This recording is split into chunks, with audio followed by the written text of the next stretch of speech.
বাংলাদেশের অন্তর্বর্তী সরকারের প্রধান উপদেষ্টা ডক্টর মোহাম্মদ ইউনূস কি পদত্যাগ করছেন? দর্শক, এরই মধ্যে গণমাধ্যমগুলোর খবরে ডক্টর ইউনূসের এক বিশেষ সহকারীর বরাত দিয়ে বলা হয়েছে তিনি থাকছেন, পদত্যাগ করছেন না। তারপরও আমরা এমন প্রশ্ন কেন করছি?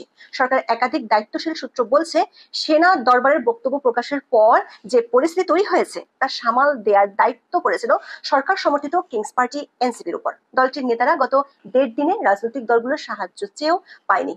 একে একে তাদের কাছ থেকে মুখ ফিরিয়ে নিয়েছে প্রায় সব রাজনৈতিক দলই। এমনকি বিএনপিও বলে দিয়েছে ডক্টর ইউনূস থাকবেন না চলে যাবেন এটা তার একান্ত ব্যক্তিগত পছন্দ। এমন অবস্থায় 23 মে ডক্টর ইউনূসের পক্ষে শোডাউনের পরিকল্পনা থেকেও সরে আসতে হয়েছে এনসিপি নেতাদের। উল্টো পরিস্থিতি নিয়ে বক্তব্য দিয়ে ডক্টর ইউনূস ও তার উপদেষ্টা পরিষদকে আরো বেকায়দায় ফেলেছেন এক উপদেষ্টা এবং এক হাফ উপদেষ্টা। আবার সেনাবাহিনীর সাথে সমঝোতার জন্য যে ব্যবস্থা নিতে হবে সেটি নিলে বিপাকে পড়বেন ডক্টর ইউনূস। সব মিলিয়ে সংকট বাড়ছে নোবেল বিজয়ীর, এতটাই বাড়ছে যে যে কোনো সময় শেষ হতে পারে শান্তিতে নোবেল বিজয়ীর অশান্ত অধ্যায়। আর যদি থাকতে চান তাহলে ঘোষণা করতে হবে নির্বাচনের দিনক্ষণ। সূত্রগুলো বলছে যেটি হোক শিগগিরই তিনি জাতির উদ্দেশ্যে ভাষণে তা জানাবেন।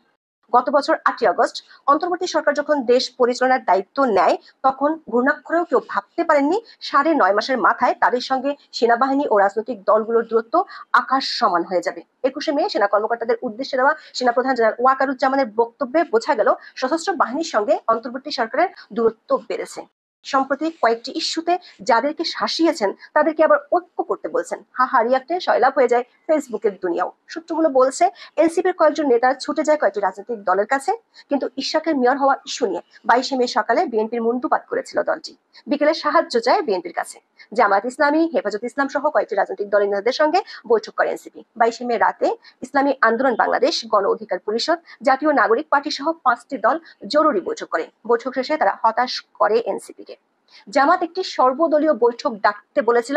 এনসিপির লক্ষ্য ছিল 23 মে জুমার নামাজের পর ডক্টর ইউনূসের সমর্থনে একটা বিশাল শোডাউন করবে, কিন্তু ডাক শুনে কেউ না আসায় একলা চলা নীতি থেকে সরে আসে দল। কারণ 2 দিন আগে নির্বাচন কমিশনের সামনে শোডাউন করতে গিয়ে লোক জড়ো করতে না পারে হাস্যরসের জন্ম দেয় দলটি। 22 মে রাতটি জাতীয় নাগরিক পার্টির নেতাদের জন্য এক বড় বিষাদময় ও কঠিন রাত ছিল, সেটি স্বীকার করে পোস্ট দেন দলটির এক নেত্রী। দলটির জ্যেষ্ঠ যুগ্ম সদস্য সচিব ডক্টর তাসনিম জারা পোস্টে লেখেন, জুলাই বিপ্লবের পর গত রাতটি ছিল সবচেয়ে কঠিন রাত। দর্শক, 22 মে সন্ধ্যা থেকে সরকারের পক্ষ থেকে বিএনপির সাথে বেশ কয়েকবার যোগাযোগ করা হয়, অথচ ইশরাক ইস্যুতে 4 দিন ধরে প্রধান উপদেষ্টার সঙ্গে কথা বলার চেষ্টা করেও ব্যর্থ হন বিএনপি নেতারা। পরে দলটি সংবাদ সম্মেলন করেছিল, তাও বিএনপি 2 জন উপদেষ্টার ফোন পেয়ে ইশরাকের কর্মসূচি স্থগিতের সিদ্ধান্ত নেয়। কিন্তু 23 মে দুপুরের পর থেকে নাটকীয় কিছু ঘটতে থাকে। বন ও পরিবেশ উপদেষ্টা দুপুরে সাংবাদিকদের জানান শুধু নির্বাচন দেওয়ার জন্য তারা দায়িত্ব নেননি। এরপরে বিএনপির পক্ষ থেকে সেনাবাহিনীর সাথে 2 দফা যোগাযোগের চেষ্টা করা হয়, কিন্তু সেনাবাহিনী কোনো রাজনৈতিক দলের সাথে কথা বলবে না বলে জানিয়ে দেয়। তারা যেটা বলার সেটি দরবারের বক্তব্যে উঠে এসেছে। বিএনপির সিনিয়র নেতারা বুঝে ফেলেন সেনাবাহিনীর বার্তা। এরপর বিবিসিকে সাক্ষাৎকার দেন দলটির স্থায়ী কমিটির সদস্য সালাউদ্দিন আহমেদ। তার মতে প্রধান উপদেষ্টার পদত্যাগের ভাবনাকে তার আবেগের বিষয় হিসেবে বর্ণনা করছে বিএনপি। সালাউদ্দিন আহমেদ বিবিসি বাংলাকে বলেছেন, রাষ্ট্র পরিচালনায় আবেগ সৃষ্টি করার কিছু নেই। তারা মনে করছেন যখন নির্বাচনের সুনির্দিষ্ট রোড ম্যাপ দাবি করা হচ্ছে তখন এ ধরনের আবেগের কথা বলা হচ্ছে। বিএনপির পক্ষ থেকে জানিয়ে দেওয়া হয়েছে ডক্টর ইউনূস থাকবেন কি থাকবেন না সেটা তার একান্ত ব্যক্তিগত বিষয়। তিনি যদি চলে যান তাহলে রাষ্ট্র বসে থাকবে না, তার বিকল্পও আছে। সূত্রগুলো বলছে বিএনপির পক্ষ থেকে উপদেষ্টা আসিফ মাহমুদ ও মাহফুজ আলম এবং জাতীয় নিরাপত্তা উপদেষ্টা খলিলুর রহমানের পদত্যাগের শর্ত দেওয়া হয়েছে। সেনাবাহিনীতে ষড়যন্ত্রের অভিযোগ আছে খলিলুর রহমান এবং একজন উচ্চপদস্থ সেনা কর্মকর্তার বিরুদ্ধে। তাদের সরিয়ে দেওয়ার শর্ত জুড়ে দিয়েছে সেনা সদর। ডক্টর ইউনূসের ঘনিষ্ঠজনরা বলছেন এই 4 জনকে প্রত্যাহারের শর্ত মেনে নেওয়া ডক্টর ইউনূসের জন্য প্রায় অসম্ভব। সেটি হলে তার শেষ আশ্রয়স্থল এনসিপিও হাত থেকে ছুটে যাবে। সেক্ষেত্রে অপশন 2টি, এক অধ্যাপক ইউনূস চলে যেতে পারেন, আর তা না হলে সেনাবাহিনী ও রাজনৈতিক দলগুলোকে আস্থায় এনে নির্বাচনের দিকে যেতে পারেন। পরেরটি তার জন্য বিরাট রাজনৈতিক পরাজয় হয়ে যাবে। সূত্রগুলো বলছে 23 মে ইউনূস সামরিক বাহিনীর সাথে সমঝোতার অনেক চেষ্টা করেছেন, কিন্তু তার বিশেষ সহকারী পোস্টে উল্টো সেনাপ্রধান কি পারেন না তা নিয়ে প্রশ্ন ছুড়ে দেওয়া হয়েছে। এই পোস্টের পর সমঝোতার পথ একেবারেই বন্ধ হয়ে যায়।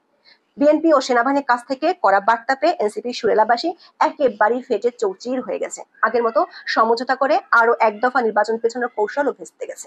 দর্শক, এনসিপি ও ইউনূসের সরকার সামরিক বাহিনীর সাথে এক অদৃশ্য দ্বন্দ্বে জড়িয়ে পড়েছে, যা এখন রীতিমতো দৃশ্যমান। নিয়ন্ত্রণ ও সমর্থনের দ্বন্দ্বে উভয় পক্ষের মাঝে তৈরি হয়েছে অদৃশ্য দেয়াল। এটিকে বলে একটি প্রশাসনিক মতপার্থক্য নয়, এটি এমন এক উত্তপ্ত সমীকরণ যেখানে বেসামরিক নেতৃত্ব আগুন নিয়ে খেলছে। ছোট করে বলছে এই সংঘাতের শেষ হতে চলেছে। যদি শেষ না হয় তাহলে তা শুধু সরকারের নয়, গোটা শাসন ব্যবস্থার স্থিতিশীলতা প্রশ্নের মুখে ফেলতে পারে।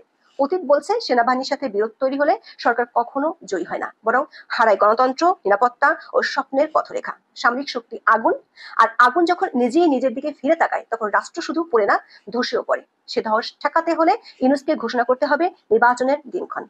প্রধান উপদেষ্টার পদ থেকে ডক্টর মোহাম্মদ ইউনূসের পদত্যাগের যে বিষয়টি তা স্রেফ একটা নাটক ছিল এবং সেই নাটকটি মারাত্মকভাবে ফ্লপ করেছে।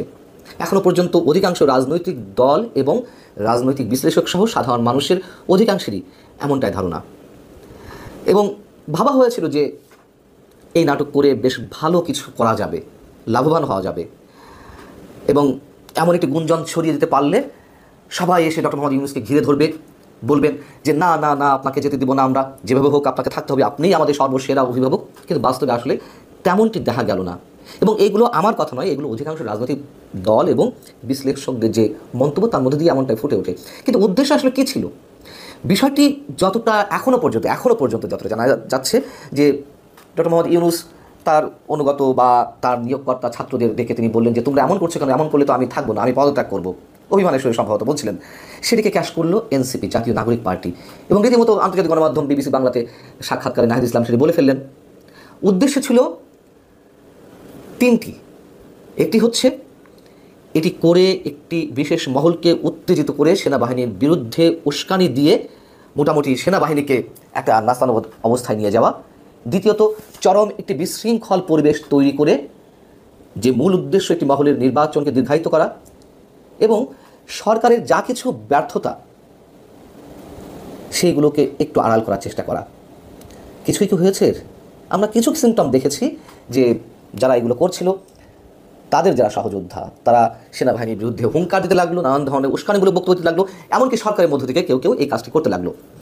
তো বিএনপি নেতা সালাউদ্দিন আহমেদ তিনি কি বলছেন একটি টেলিভিশনে সাক্ষাৎকারের সময়? তিনি বলছেন যে ডক্টর মোহাম্মদ ইউনূসকে তো কেউ পদত্যাগ করতে বলেনি, যিনি পদত্যাগ করতে যাচ্ছিলেন উনি যদি পদত্যাগ করতে চান সেটি একান্তই ওনার ব্যক্তিগত বিষয়, আমরা তাকে পদত্যাগ করতে বলিনি।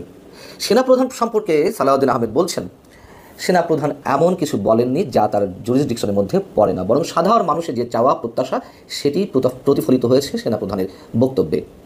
এবং এরপরেও যদি উনি একান্তই ব্যক্তিগতভাবে তার দায়িত্ব পালনে অপারগতা প্রকাশ করেন সেটি তার বিষয়, রাষ্ট্র তার বসে থাকবে না, পৃথিবীর কোনো কিছুর জন্য বা কারোর জন্যই কোনো কিছু থেমে থাকে না।